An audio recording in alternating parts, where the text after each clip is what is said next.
Let's talk about one of my favorite things, quitting. Welcome back to the intersection of musical pursuits and stroke recovery. Shortly before the stroke, the algorithms were feeding me a lot of videos about how parents should not let their kids quit music. But I think telling parents this is akin to the music educator quitting on inspiring passion in their students or adjusting their demands on them in order to meet the level of priority that music has in their lives. Now, much like music, quitting is a skill, and it's actually one that you can get much better at with practice. It's really an absurd idea to think that people quitting an instrument is really more problematic than the trouble people have recognizing when their energy and passion is better placed elsewhere. Just think of all the people that are stuck in jobs that make them miserable, or relationships that are not only unfulfilling, but damaging to themselves and those around them. But Scott, there are so many people who tell me how much they regret quitting their instrument and that they wish they could still play. Well, what is wrong with those people? Why don't they start playing again? Are they unable to quit something else that they've committed their time to?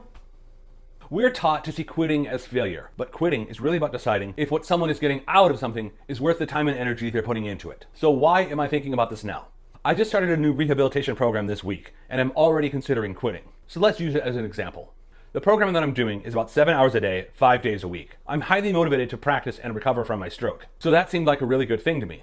But it's a mixture of individual one-on-one sessions with a trained therapist and group sessions with untrained aides. A lot more of those 7 hours seem to be occupied by those group sessions. When it comes to quitting, I generally think the first step is to consider how much time is a fair amount of time to decide this. It needs to be enough time to assess what you're getting out of something, along with how much effort, inconvenience, annoyance, or whatever this is costing you. This can be a matter of days, weeks, semesters, or whatever. For instance, this rehab program keeps me away from my family most of the day.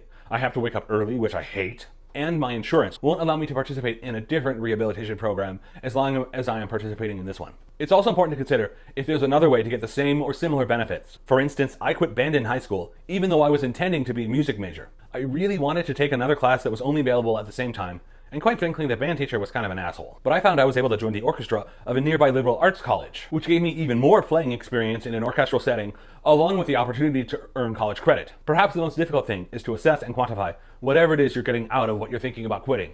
Back to this rehab program. I obviously stand to benefit a great deal from physical, occupational, and speech therapy. It's certainly not fair for me to attempt to do this after my first week. In any case, my consideration of quitting is not a failure or a personal vice, but rather the exercising of a skill that I feel I developed largely through my studies in music. I am doing this completely free from the fear of being viewed as weak or a quitter, but instead on the insistence of finding the very best path in life. Like the development of any skill, I haven't always made the best or most perfect decisions when it comes to quitting, nor do I expect to now. But I have done enough of it to feel confident that whatever I decide is something that deserves celebration rather than shame.